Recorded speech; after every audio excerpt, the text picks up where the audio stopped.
Muy buenas tardes a todos. ¿Qué tal? ¿Cómo están? A menudo nos quejamos de que el esfuerzo es un valor en crisis y la inteligencia artificial no está arreglando precisamente las cosas. El problema es que para convertir nuestros sueños en realidad se necesita una gran cantidad de dedicación, autodisciplina y, por supuesto, de esfuerzo. Nuestra invitada de hoy, la fotógrafa Anita Fouchard Serra, lo sabe muy bien gracias al trabajo que expone aquí en París en torno a la bailarina argentina Ludmila Pagliero, étoile de la Ópera de París. Le directeur de l'Opéra national de Paris, Nicolas Joël, actuellement en déplacement, me prie de vous lire le message suivant.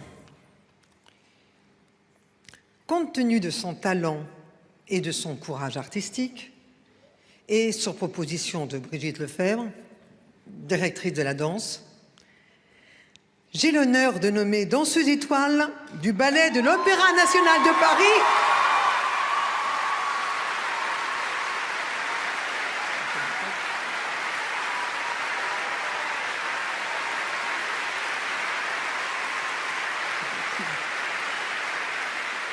Mademoiselle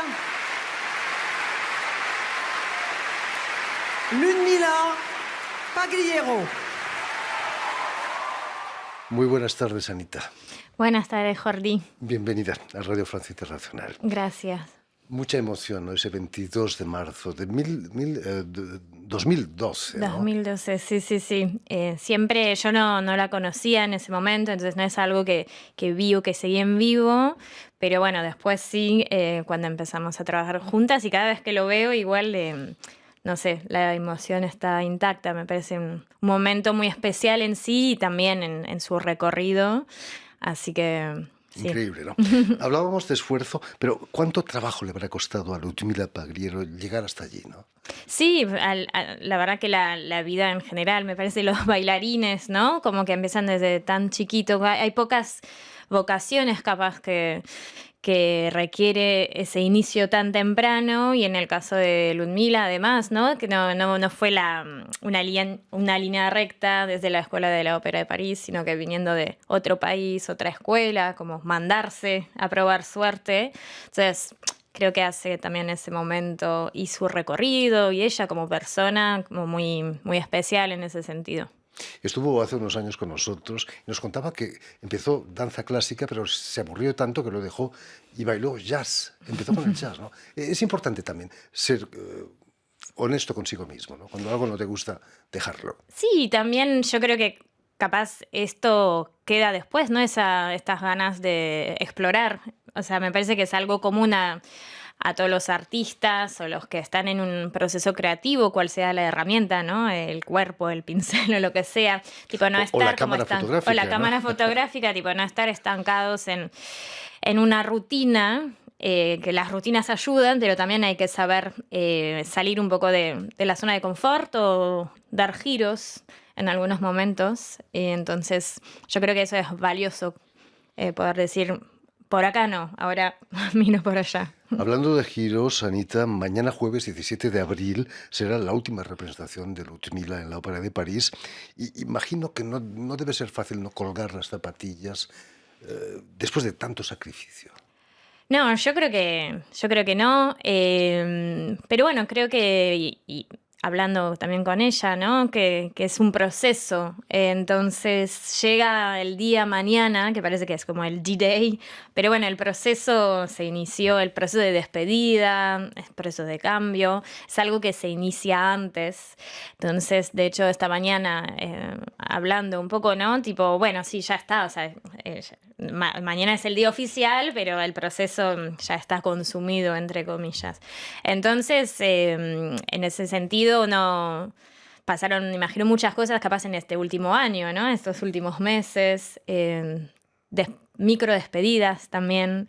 Y de hecho yo un poco también, porque se va a terminar una parte del proceso fotográfico con ella, entonces yo esta última semana también estaba, pero ¿qué foto no saqué? ¿Qué quiero decir? Porque el jueves esto se termina y entonces como que siento un poco ese momento físicamente también de querer registrar y tener pequeños detalles que capaz se me hubieran escapado en estos años. Ludmila se jubila unos meses antes de la fecha oficial.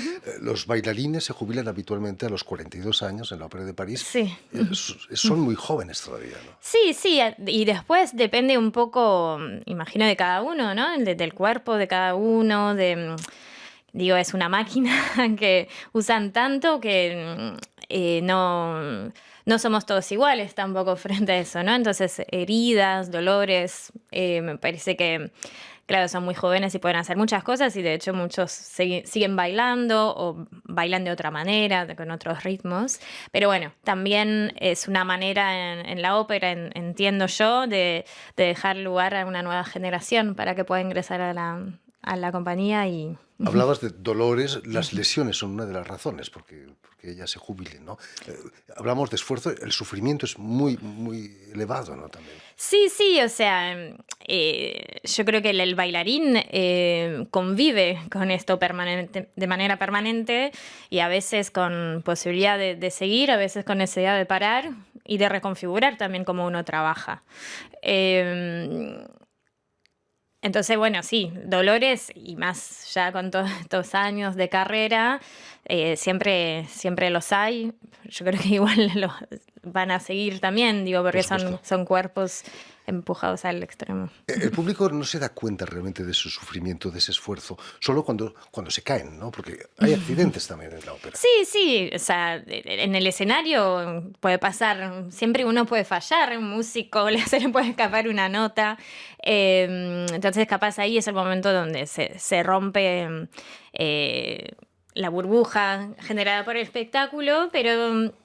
También yo veo muchos que saben de manera tan hábil hacer desaparecer este momento que parece que no pasó nada y eso siempre me fascina, de hecho. El espectáculo debe continuar, ¿no? Exacto. ¿Cómo surgió, Anita, la idea de realizar un trabajo fotográfico tan largo en torno a Ludmila Pagriero? ¿Y cómo la conociste? Fue una intuición mía cuando, bueno, yo en Buenos Aires, como que yo hice danza de niña, hice danza étude, tipo, de manera muy intensa, hasta los 17, 18. Entonces es un mundo que conozco, que era parte de mis sueños de niña, pero bueno, después me fui totalmente para otro lado.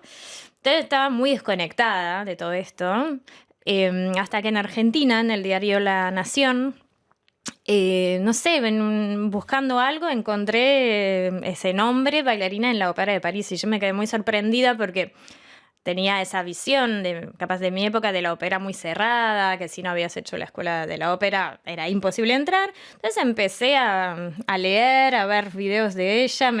No puede ser que haya una bailarina argentina en Francia, buenísimo, y no sé...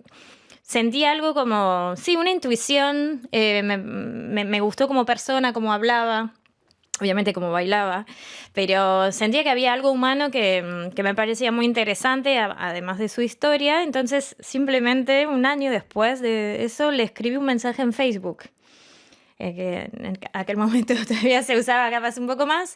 Le escribí un mensaje así muy sincero, tipo yo era muy joven como fotógrafa, no había hecho nada, pero le conté que yo vivía en Argentina, que no sé, que quería proponer un proyecto, un seguimiento más documental, como que estaba más interesado por todo el costado. Y me contestó y me dijo de tomar un café cuando vaya a París, tomamos un café y saqué la primera foto en enero, febrero de 2018. Y así fue. Hace 7 años. Sí, 7, 8 años, sí. Así fue, ella también no sé, se atrevió a tener a alguien que no venía del palo de la fotografía de espectáculo, yo trabajo sobre otros temas, pero bueno, se ve que no fue un problema, y bueno, y ahora, claro, son muchos años ya, es una amiga querida y es inspirador también estar con ella. Por supuesto. Permíteme que explique a nuestros oyentes que has nacido en París en 1985 y que llegas a la fotografía durante tus estudios de arquitectura que vas a dejar por la antropología urbana. Era un poco como Ludmila, ¿no?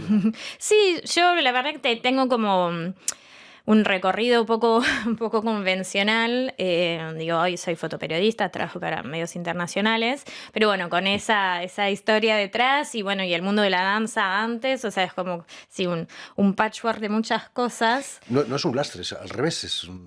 No, a mí me inspira, o sea, soy parte, o sea, todas estas partes las tengo adentro, las llevo adentro y seguramente condicionan una manera de mirar, de contar. En la arquitectura aprendí a pensar proyectos en grande, en la antropología aprendí a entrevistar, a hacer cosas de largo aliento para observar, para entender, entonces con la intención de contar historias. Así que me parece que también a veces digo, bueno, Ludmila cuenta historias en el escenario y a mí me gusta contarlas con las imágenes, entonces también hay muchas conexiones posibles siempre en las disciplinas. Eres francesa por los cuatro costados, aunque tu madre tiene orígenes españoles, me contabas, pero Argentina va a desempeñar un papel muy importante en tu formación. Cuéntanos, ¿cómo llegas a Argentina? Me quería ir lejos y Lo bueno, más lejos y posible. la verdad que Argentina es bastante lejos, yo ya hablaba castellano, bueno, sí, mi mamá ella nació en Argelia, pero de padres españoles, entonces ya hablaba castellano, había estudiado en Madrid, cuando me recibí, me quería ir y se dio la posibilidad de ir a Argentina por conexiones que tenía ahí y bueno, poco a poco, eso fue en 2009, entonces también llegué en un momento bastante joven, un momento bisagra de mi vida, ¿no? Donde uno empieza a ser la persona adulta que quiere ser y sin tantas presiones capaz al costado. Entonces, así fue y bueno, obviamente uno se va, yo me fui con una valija, algún billete y a ver qué onda y bueno, me fui quedando. Entonces, por eso hablábamos antes, tipo, yo ya a esa altura de mi vida me defino como franco-argentina, más allá que todavía no tengo el pasaporte, que está en proceso, pero yo milito porque los sentires y las identidades no pasan necesariamente por un pedazo de papel, sino por muchas más cosas. Buenos Aires es una ciudad más que intensa en la que la cultura ocupa un lugar muy importante y el Teatro Colón es el buque insignia, ¿no? ¿Has trabajado ahí en el Colón? Tuve la suerte de manera muy reciente. El año pasado saqué un retrato de Julio Boca para el New York Times, entonces bueno, justo cuando él iba a asumir la dirección del ballet. Y hace un par de años también hice como el backstage de una compañía Capella Mediterránea. Leonardo García Alarcón la dirige, ¿no? Sí, entonces él volvía a Argentina, entonces estuve 3 días con ellos en el Colón, en el sótano, en los ensayos, en el backstage, estuvo increíble. Además venía de cubrir un año de elecciones políticas, entonces fue como un poco de dulzura y belleza. Además, particularmente amo la música barroca, entonces fue muy, muy emocionante estar ahí y conocer ese teatro desde otro lugar, ¿no? En todas las partes, a mí me fascinan los pasillos, las escaleras, que ahora en la ópera las conozco bastante bien, pero nunca lo había podido hacer en el Colón, entonces fue un regalo. Un verdadero lujo, ¿no? Sí, sí. En tu trabajo con Ludmila has bautizado Estrella de dos mundos. Entra la transnacionalidad que caracteriza tu trabajo precisamente y son las cuestiones que nos planteamos todos los que hemos cambiado de país alguna vez. ¿Cómo vive Ludmila estar entre dos mundos y cómo lo vives tú también? Bueno, eso también me interesó, ¿no? Como que sentía que cada una estaba en el país de la otra, y ahora los dos países son parte de las dos, ¿no? Pero es una cuestión que me interesa y cómo uno conserva, mantiene, desarrolla vínculos con el otro lado del océano. Yo creo que van cambiando también estos vínculos. Ahora justamente va a venir Ludmila a Argentina, entonces nunca pude verla en Argentina, así que eso la vi en otros lugares, pero y yo creo que también, ¿no? Pensando ser una bailarina étoile, estar como representando otro país, que termina siendo obviamente su país, pero imagino que también debe haber un peso o algo al principio, cuando justamente en ese momento le dan el título, ¿no? Y de repente estar al frente de una institución tan grande, tan importante en el paisaje francés y en la cultura. Me parecía también algo muy interesante, como un poco al principio del proyecto, ¿no? Una curiosidad y unas ganas de explorar un poco por ahí. Pero uno nunca pierde sus orígenes, eso No. no te los puede quitar nadie. No. Esa transnacionalidad se convierte en tu trabajo en inmigración, en uno de tus proyectos, Welcome to Intipucacity, en El Salvador. La inmigración también es uno de los grandes problemas de la humanidad hoy en día.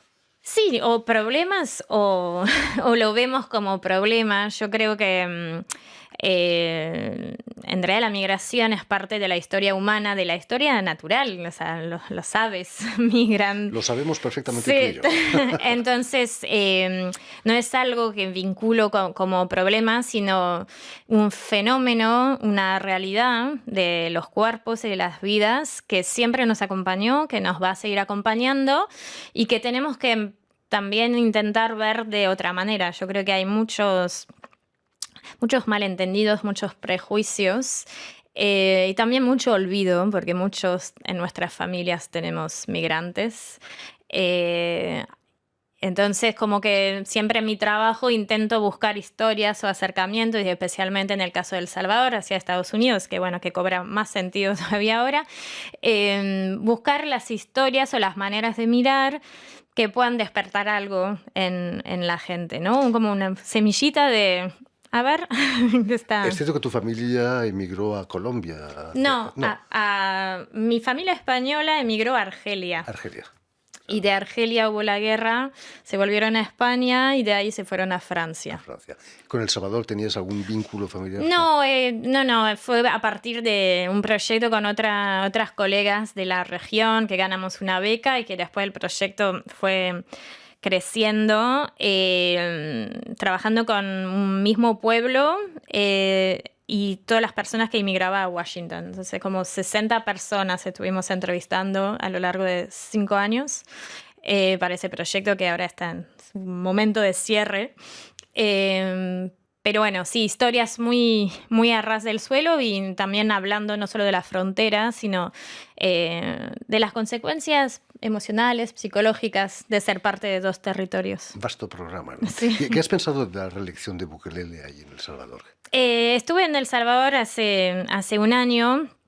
Yo, la verdad que algo que intento no hacer es opinar por la gente que vive a día en las problemáticas de su país. Lo que sí puedo decir, que obviamente yo vi El Salvador cambiado hace un año en las calles, en el pueblo donde trabajo, pero no creo que todo vale para llegar a eso. Y sé que muchos de mis colegas periodistas están muy complicados para trabajar libremente con la presidencia de Bukele. Entonces, me parece que ahí ya hay algo que falla cuando la prensa no puede decir lo que quiere. Y también como nieta de deportado, ver las imágenes de la cárcel de Bukele para mí es algo que me duele profundamente, porque remite a una manera de tratar al otro ser humano que me parece un poco de otra época. En fin, pues ya lo saben, tienen una cita en la Maison de l'Argentina, en la Cita Internacional de París, para la exposición Estrella de Dos Mundos, exposición fotográfica de Anita Fouchard Serra en torno a la bailarina argentina Ludmila Pagliero. Exposición que estará abierta hasta el 25 de abril, pero dense prisa porque... El 22, los esperamos 22 para una también. noche especial. Por supuesto, el 22 habrá un encuentro incluso con Ludmila. Con Ludmila, sí.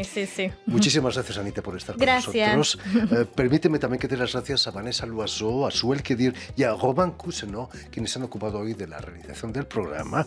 Y saludar también a nuestros telespectadores, porque también los tenemos que nos siguen en toda América, desde Chicago hasta Buenísimo. la Patagonia, gracias a la cadena Unión Continental Latinoamérica y una red que se llama TAL, T-A-L, que reúne televisoras públicas y universitarias de los dos continentes. Hermoso. Saludos a todos. Desde aquí se los damos. Y a ustedes, muchísimas gracias por su atención y les damos cita para una nueva edición de El Invitado de Radio Francia Internacional.